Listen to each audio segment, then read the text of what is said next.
데카메론. 부인을 암말로 만드는 요상한 주문.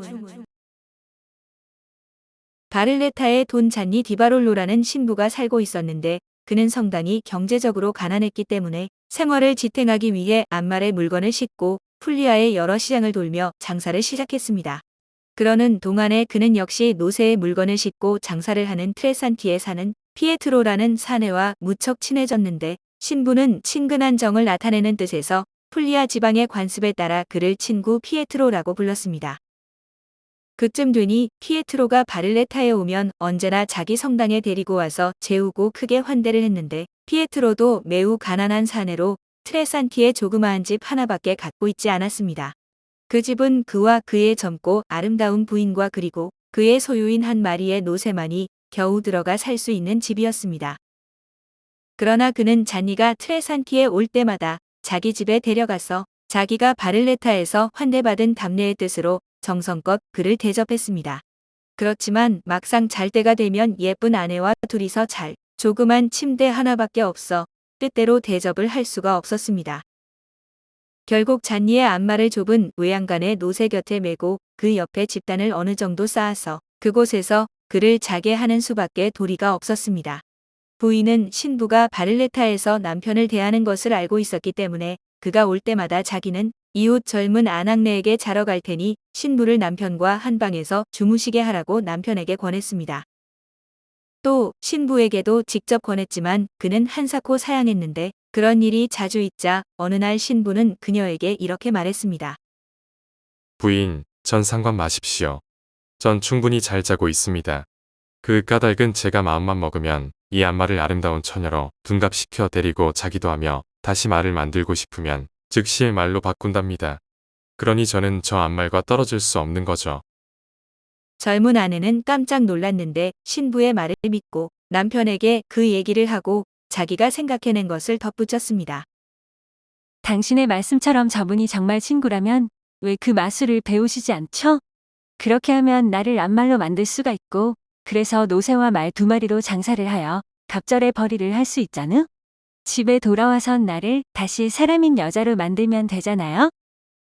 피에트로는 좀 모자라는 사내였기 때문에 마술 얘기를 믿고 아내의 충고에 귀를 기울였고 간곡히 잔니에게 그 비결을 가르쳐 달라고 졸랐는데 잔니는 거절했지만 끝내 뿌리칠 수 없어 이렇게 말했습니다. 좋아, 그토록 원한다면 내일 아침 여느 때처럼 새벽에 일찍 일어나면 그 비법을 가르쳐 주시. 그런데 물론 머지않아 알게 되겠지만 이 마술에서 가장 어려운 것은 꼬리를 붙이는 일이야.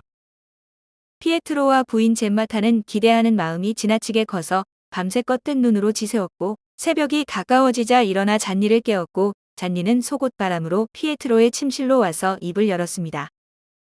이런 것을 가르쳐 주는 것은 자네들 외에는 없어. 그것도 워낙 간청을 하기 때문인 거야. 잘 배우려면 내가 하라는 대로 해야 돼. 두 사람이 물론 하라는 대로 하겠다고 말하자 잔니는 등불을 피에트로에게 넘겨주며 말했습니다. 내가 하는 것을 잘 보고 내가 하는 말을 잘 기억해 두어야 해. 일을 망치지 않으려거든 자네가 귀로 듣고 눈으로 보는 것에 대해 절대로 한마디도 입을 떼어서는 안 돼. 오직 꼬리가 잘 붙도록 마음속으로 빌란 말이야. 피에트로가 등불을 받아들고 그렇게 하겠노라고 대답하자 잔니는 즉시 젬마타를 발가벗겨 앞말마냥 마룻바닥에 4발로 엎드리게 하고 역시 무슨 일이 생겨도 절대 한마디라도 해서는 안 된다고 일렀습니다. 그런 다음 두 손으로 그녀의 얼굴을 쓰다듬으면서 이것이 말의 아름다운 얼굴이 되소서라고 중얼거렸습니다. 다음에는 머리털을 만지며 이것이 말의 아름다운 갈기가 되소서. 다음에는 팔을 만지며 이것이 말의 근사한 앞발이 되소서라고 말했습니다.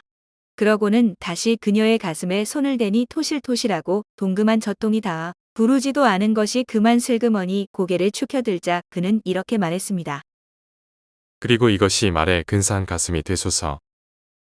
그러면서 그녀의 등과 배와 엉덩이와 허벅지와 다리를 만졌고 마지막으로 꼬리를 붙이는 일만이 남았기 때문에 자기의 속옷을 걷어 올리고 자신의 말뚝을 손에 쥐자 그것을 만들어진 구멍에 집어넣으면서 이렇게 말했습니다.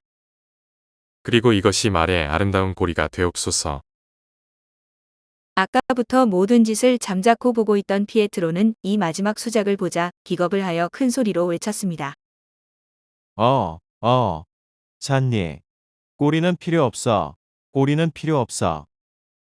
그러나 이때는 이미 식물의 뿌리에서 액체가 나온 뒤라서 잔니는 쑥 잡아 빼며 이렇게 대꾸했습니다. 아니, 피에트로, 어찌된 일이야? 어떤 것을 보더라도 입을 떼어서는 안 된다고 하지 않았나. 조금만 더 참았으면 암말로 둔갑을 할 판이었는데 자넨 마술을 죄다 망치고 말았네. 이렇게 되면 부인은 두 번 다시 암말이 될 수가 없는 거야. 좋아. 난 그런 꼬리는 필요 없어. 그런데 어째서 나더러 내가 하라고 말해주지 않았나. 그리고 너무 깊이 넣는 것 같았어. 자넨 처음이기 때문에 나처럼 넣는 방법을 모르는 줄 알았지. 젊은 부인은 이 말을 듣자 일어나서 떠들썩하게 남편에게 말했습니다. 아유, 당신은 어쩌면 그렇게 모자라요. 어째서 당신과 내 일을 망쳐놓는 한 말이에요. 뿌리 없는 말을 본 적이 있나요?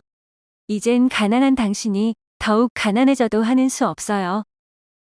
부인은 피에트로가 갑자기 입을 열었기 때문에 자기가 젊은 암말이 되는 방법이 없어졌다고 낙담을 하며 서운한 표정으로 옷을 입었습니다. 그리고 피에트로는 예전처럼 노새를 몰고 장사를 하면서 잔니와 함께 비톤토의 시장에 가곤 했지만 두 번 다시 그런 부탁은 하지 않았습니다. 오늘 데카메론은 부인을 암말로 만드는 유상한 주문이었습니다.